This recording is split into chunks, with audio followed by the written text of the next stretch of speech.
Ya, perkenalkan saya Ari Kredama dengan NIM 182.170.17.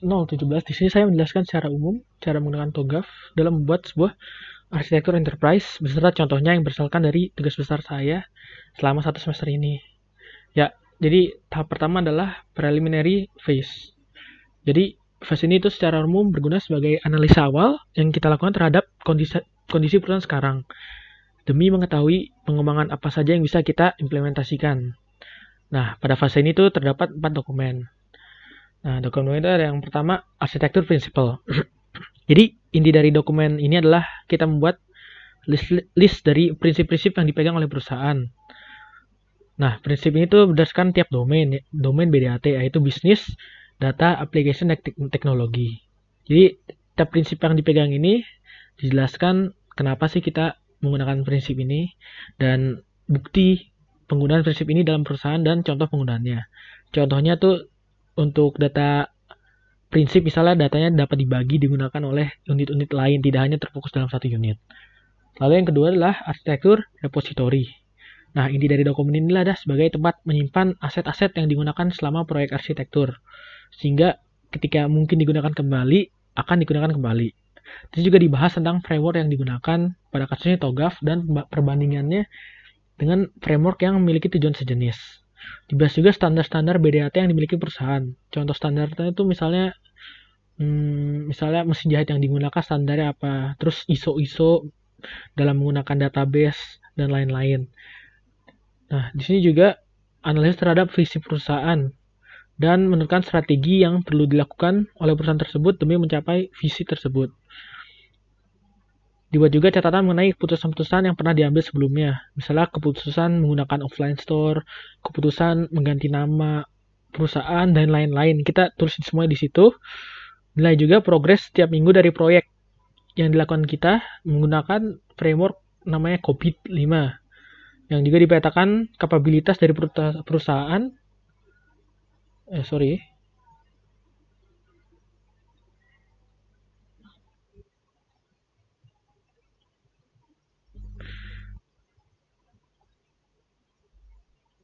Framework dari perusahaan menggunakan kerangka tersebut juga. Lalu menentukan timeline pengerjaan arsitektur enterprise setiap phase. Nah, ini tanggal-tanggalnya untuk setiap fase dan buat portofolio dari proyek yang akan dijalankan dan nilai performa dalam pengerjaan proyek tersebut. Ini salah slide.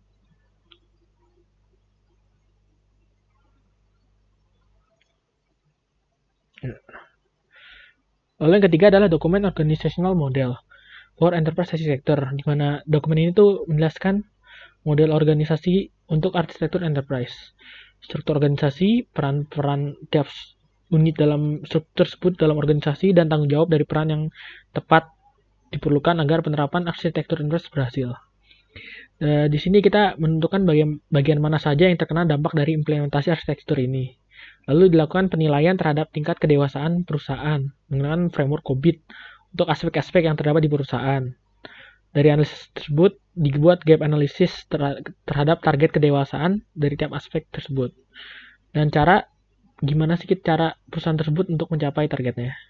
Lalu kita membuat list role yang terdapat dari perusahaan beserta responsibilities yang dimiliki roles tersebut menggunakan sebuah RACI chart. Responsible, accountable, dan informed. Dibuat juga constraint yang dapat menghambat pekerjaan arsitektur enterprise, baik dari sisi organisasi, finansial, eksternal maupun bisnis, dan dibuat rancangan biaya kasar untuk pengerjaan tiap fase dalam proyek AE. Dan dibuat juga struktur yang menggambarkan hubungan antara tim proyek, kayak misalnya project leader, terus bagian bisnisnya, bagian datanya terhadap stakeholder perusahaan, kayak misalnya CEO, finance, marketing, ya gitu dijelaskan hubungan-hubungannya. Dan terakhir, ada dokumen terakhir pada fase prelim adalah request for architecture was yang dibuat berdasarkan hasil dari preliminary phase dari 3 domain sebelumnya.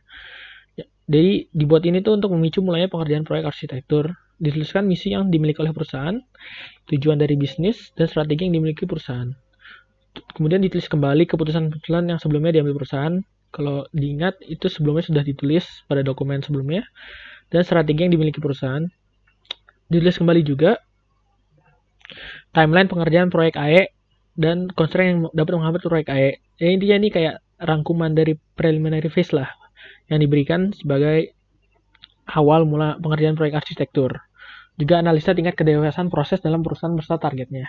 Nah, ini contoh analisa preliminary dari kelompok saya. Ya, di sini dijelaskan mengenai perusahaan yang kami ambil, yaitu Humble Sync, yaitu sebuah perusahaan yang fokus pada hardware, terutama untuk urban outdoor activity yang menggabungkan adventure dengan gaya casual yang memiliki desain menarik serta berbagai fungsi. Nah, ini struktur organisasi dari Humble Sync, ada CEO, finance, bawahnya CMO, membawahi customer service, sales assistant, dan accounting. Terus ada kreatif membawahi graphic designer dan fotografer dan social media, dan produk desain membawahi production staff.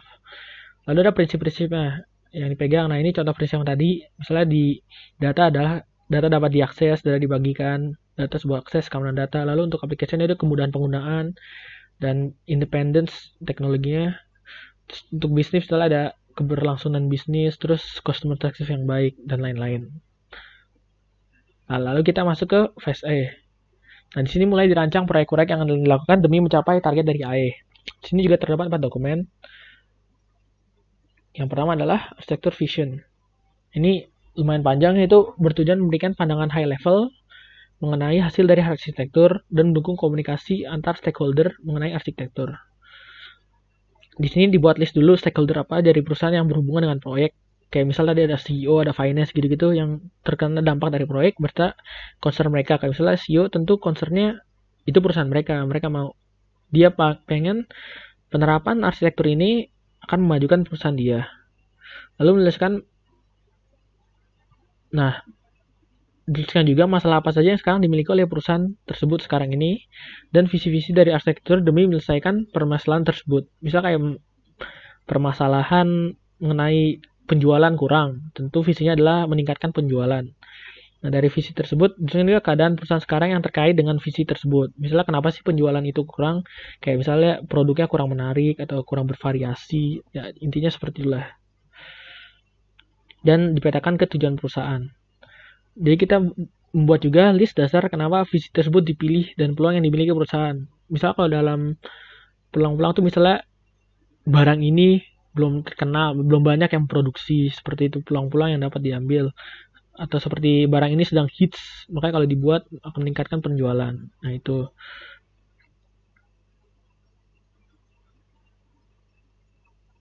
Lalu kita mulaikan mendetailkan tujuan yang diinginkan dari setiap visi untuk tiap aspek BDAT. Misalnya kalau kayak tadi penjualan itu berarti maksudnya aspek bisnis. Berarti kita detailin tuh tujuan kita meningkatkan itu buat apa aja. Lalu dijelaskan kenapa implementasi dari sisi bisnis dan teknologi. Kalau misalnya sisi bisnis itu kita membuat promosi dan apa, teknologi mungkin membuat cara untuk promosinya seperti menggunakan aplikasi Instagram dan lain-lain. Lalu prosesnya dipetakan juga terhadap stakeholder. Bagaimana proses tersebut mempengaruhi stakeholder, kayak misalnya bagaimana penjualan mempengaruhi CEO gitu-gitu. Dan jelaskan alur informasi dari tiap proses. Setelah itu kita menganalisa aktor yang berhubungan dengan proses, baik manusia maupun komputer. Contoh aktor manusia seperti CEO dan lain-lain. Contoh komputer seperti aplikasi dari komputer seperti yang digunakan sini Photoshop, CorelDRAW, dan lain-lain. Kita gambarkan model dari target bisnis, secara konsennya baru yang dihadapi, dan prinsip-prinsip BDAT-nya.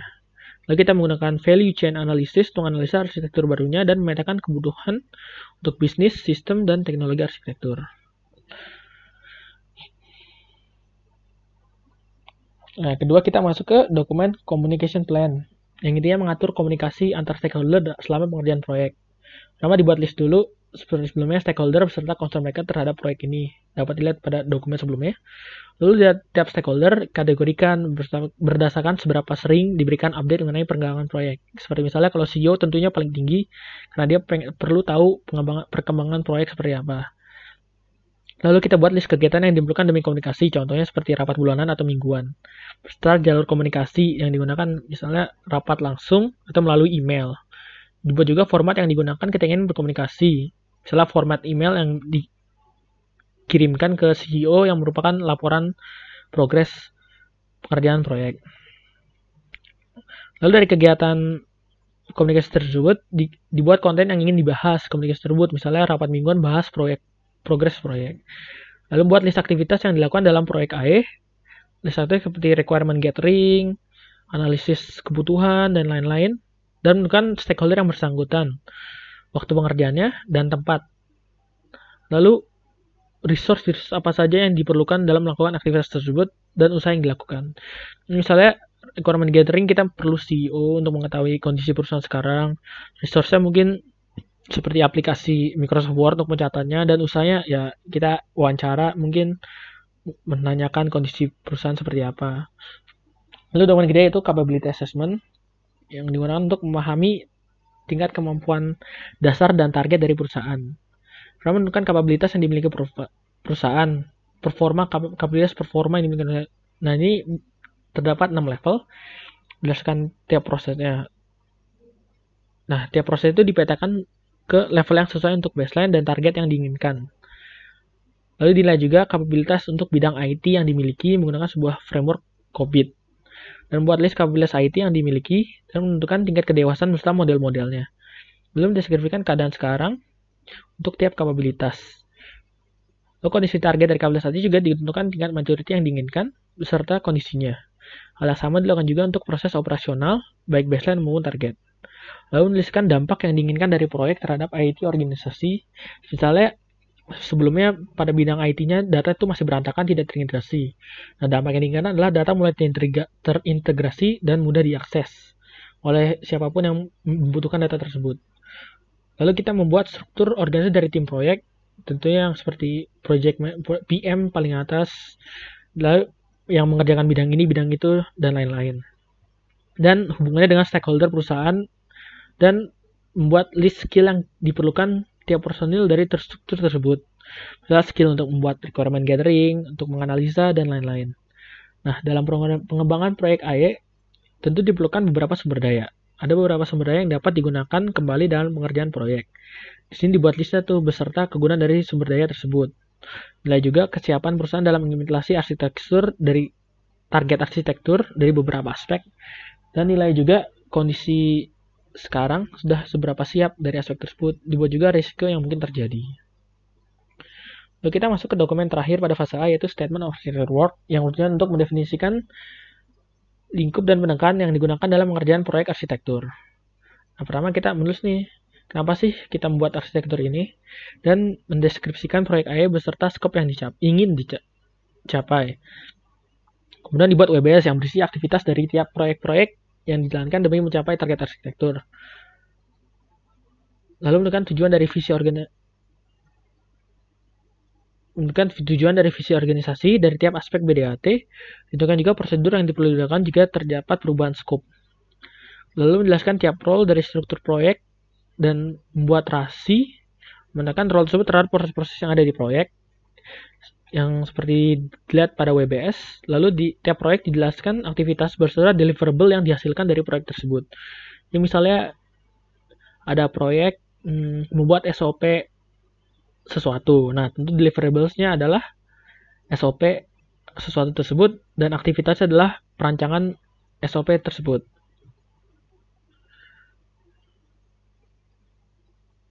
Lalu, diperlukan juga resource dan usaha yang untuk diperlukan dalam melakukan proyek tersebut. Nah, ini ditentukan juga stakeholder yang terpengaruh dari tiap proyek. Misalnya dari SOP itu misalnya SOP penjualan itu akan mempengaruhi orang-orang yang bertanggung jawab pada offline store maupun online store. Lalu kita menganalisa risiko yang kita akan hadapi dalam pengerjaan proyek dan cara mencegahnya. Contoh risiko misalnya adalah force majeure yang seperti data korup atau apa, dan cara menjaga adalah dengan buat backup data.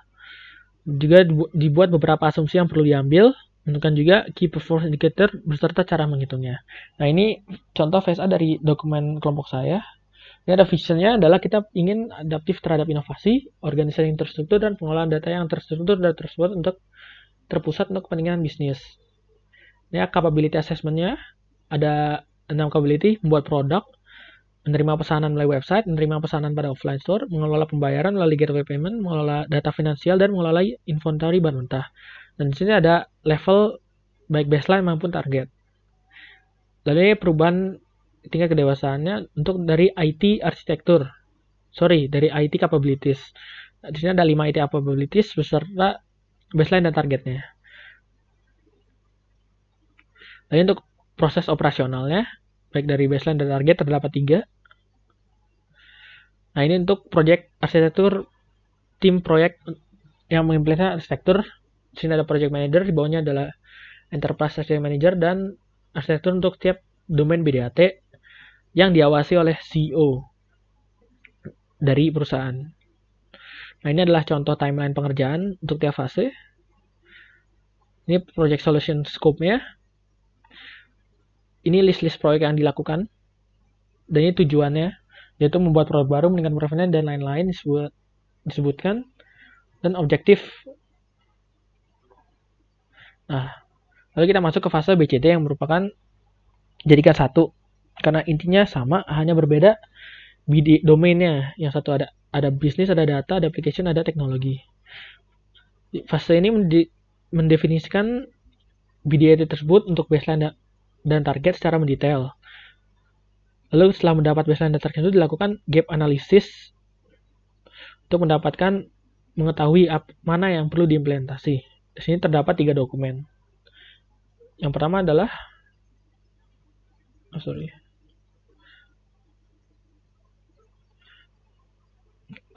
architecture requirement. Dokumen ini menyediakan seperangkat pernyataan kuantitatif yang menguraikan apa yang harus dilakukan oleh proyek implementasi untuk memenuhi arsitektur.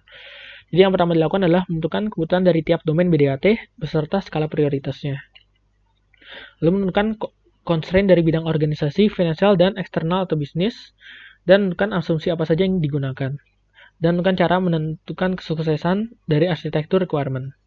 Lalu kita membuat list layanan yang berhubungan satu sama lain dari tiap domain BDAT. Nah, ini maksudnya akan dijelaskan pada dokumen selanjutnya karena dapat diambil dari dokumen tersebut dan memperjelas implementasi proyek yang sebelumnya ditentukan di statement of architecture dan menentukan spesifikasi dan standar yang digunakan. Nah, kita masuk ke dokumen architecture definition yang merupakan artefak inti dalam pengerjaan proyek. Di sini dijelaskan tiap domain BDAT baik baseline maupun target, lalu dilakukan gap analisisnya. Pertama, ini secara umum dulu, kita menentukan skop dari proyek yang dikerjakan, lalu menentukan tujuan bisnis dan teknologinya. Lalu menentukan aktivitas yang diperlukan demi mencapai tujuan tersebut, dan menentukan stakeholder yang terpengaruh dan bagaimana terpengaruhnya. Diberikan juga stakeholder buat aktivitas yang digunakan untuk mencapai target bisnis dengan menggunakan rasi chart. Lalu menentukan constraint yang dihadapi selama pekerjaan, dan membuat list kapabilitas yang dimiliki perusahaan dan prinsip-prinsip yang dipegang beserta standar yang dimiliki. Ini dapat dilihat pada dokumen-dokumen sebelumnya. Kemudian buat list asumsi, resiko, dan permasalahan yang dihadapi dalam pengerjaan proyek. Dapat dilihat juga dapat sebelumnya. Nah, ini masuk ke inti dari dokumennya. Itu arsitektur model. Dibagi berdasarkan domain BDAT. Model ini dibuat baik baseline maupun target. Nah, yang pertama adalah bisnis model. Sebelumnya kita ngasih contoh dulu untuk architecture requirement. Ini ada untuk kebutuhan ketua bidang produk. Manajemen ya dapat dibaca. Nah, ini ada sistem seleksi pegawai, SOP, dan lain-lain. Ini juga yang lain-lain. Nah, kita mulai masuk ke model bisnis. Yang pertama adalah menentukan fungsi bisnis apa saja yang dimiliki oleh perusahaan, beserta layanan apa saja yang ada dalam fungsi bisnis tersebut. Lalu membuat service kontrak yang menjelaskan hubungan antar layanan jika ada. Ditentukan juga struktur dan unit dari organisasi beserta deskripsi dari tiap struktur dan unit-unit tersebut. Dan menentukan role-role apa yang diperlukan pada perusahaan, dan membuat list aktor yang ada, baik manusia maupun komputer, dan akan dipetakan terhadap roles yang ada. Ini maksudnya itu roles yang sebelumnya ada kayak dari CEO untuk komputer aktor CEO dan juga komputer. Rolesnya mungkin sebagai desainer produk, berarti itu masuk ke aktor produk desain gitu-gitu.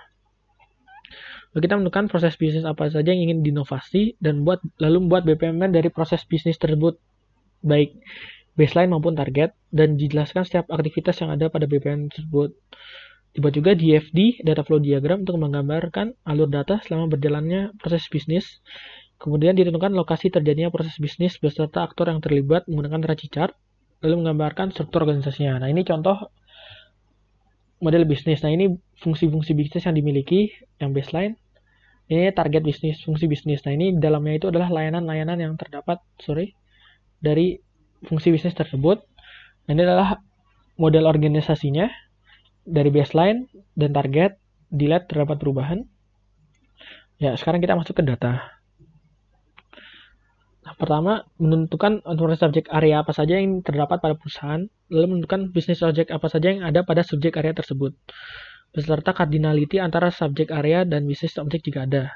Lalu membuat ERD yang untuk memberikan logical level views terhadap data arsitektur perusahaan dan sequence diagram antar cardinalitas dari subjek area. Nah, maksud informasi subjek area adalah ini, sales, shipping, finance, product, dan innovation. Nah, dalam-dalamnya ini adalah bisnis objeknya. Ya, cardinalitas misalnya adalah one to many to many, antara misalnya finance dan sales. Lalu antara finance dan sales ini kita buat sequence diagramnya. Baseline untuk target. Ini untuk penjelasan untuk dari tiap hubungan dari bisnis objeknya. Nah, ini yang baru. Lalu kita masuk ke aplikasi. Nah, pertama menentukan aplikasi apa saja yang digunakan beserta layanan yang digunakan dari aplikasi tersebut. Lalu kita membuat list kontrak antar layanan aplikasi jika memang ada hubungannya. Lalu dari aplikasi yang sudah digunakan sebelumnya, kita mendeskripsikan juga komponen yang digunakan dalam aplikasi tersebut, baik yang fisikal seperti misalnya komputer maupun logikal, misalnya seperti spreadsheet atau point of sale gitu-gitu. Jadi kita menentukan juga apakah ada hubungan antar komponen tersebut. Nah, ini contohnya. Ini baseline dan target. Aplikasinya ada Excel, Microsoft Excel, Photoshop, Jurnal Mekari, dan lain-lain. Dan dalamnya adalah layanan-layanan yang digunakan. Misal dari ada Photoshop, kita menggunakan layanan edit foto, import file, dan lain-lain. Lalu kita masuk ke domain terakhir, yaitu teknologi, di mana kita menentukan teknologi apa saja yang digunakan, beserta layanan yang digunakan dari teknologi tersebut. Nah, sini tentukan apakah ada hubungan antara layanan tersebut, menentukan komponen yang digunakan dalam infrastruktur teknologi tersebut, baik logikal maupun fisikal, dan hubungan antar komponen jika ada. Kurang lebih sama seperti aplikasi, bedanya kita melihat untuk domain teknologi. Contohnya teknologi server, menggunakan layanan web servernya, teknologi storage menggunakan file access and receiving, teknologi network menggunakan connection to internal network, dan lain-lain. Nah, setelah kita semua domain definition, kita membuat model untuk security architecture. Setelah mendapat semua modelnya, kita melakukan gap analysis untuk setiap domain untuk menentukan mana yang harus diimplementasi dan mana yang dihilangkan, dan menganalisa dampak apa saja yang terdapat dari implementasi tersebut. Ini contoh bisnis gap analysis dari bisnis arsitektur. Ada yang baru-baru seperti tren yang lama, tren pegawai dapat dilihat. Nah, ini untuk gap analysis dari data, yaitu adanya inovasi seperti yang tadi dapat dilihat. Lalu ini gap analysis untuk aplikasi dengan menambahnya penggunaan aplikasi baru, yaitu MySlicker. Nah, ini untuk gap analysis untuk teknologi, di mana terdapat banyak layanan dari teknologi yang digunakan. Lalu kita masuk ke dokumen terakhir, yaitu arsitektur roadmap. Nah, inti dari dokumen inilah membahas proyek yang dilakukan demi mencapai kondisi target arsitektur. Pertama, kita membuat list dari proyek apa saja yang dilakukan beserta deskripsinya. Lalu menentukan tujuan kenapa sih proyek ini perlu dilakukan dan benefit apa yang didapat dari pengerjaan proyek ini. Terus kita menentukan prioritas dari tiap proyek yang dilakukan dan membuat rencana migrasi dari baseline ke target. Menentukan sebuah Gantt chart untuk menentukan timeline proyek dan keuntungannya dari migrasi tersebut. Disebutkan juga biaya yang diperlukan untuk tiap proyek dan CSF atau kriteria sukses faktor dari tiap proyek. Juga risiko dan masalah yang dihadapi saat implementasi. Lalu terakhir kita membuat sebuah solution building blocks yang menjelaskan solusi yang diperlukan demi mencapai target sektor. Nah, ini contohnya proyek-proyeknya adalah data integration, institusi perusahaan, dan penerimaan pegawai baru. Di sini ada estimasi biaya dan penjelasan proyeknya. Ini proyek selanjutnya. Ini proyek selanjutnya juga. Nah, ini contoh migrasi optionnya. Ini CSF-nya untuk data, misalnya dari data integration, ada komunikasi antar divisi berjalan selaras tanpa adanya miskomunikasi dan sebagainya dapat dibaca. Untuk proyek selanjutnya, ini proyek selanjutnya. Ini konstrain-konstrain yang dihadapi. risk dan isu yang dimiliki. Dan ini solution building blocks-nya. Nah, ini ada baseline-nya, seperti jelaskan kondisi baseline ini sekarang gimana, dan dapat juga target-target yang diinginkan dari kondisi baseline sebelumnya. Nah, di dalamnya ada solusi-solusi yang diimplementasikan demi mencapai target. Nah, ya, sekian dari saya mengenai cara menggunakan TOGAF dalam membuat arsitektur enterprise secara umum. Terima kasih.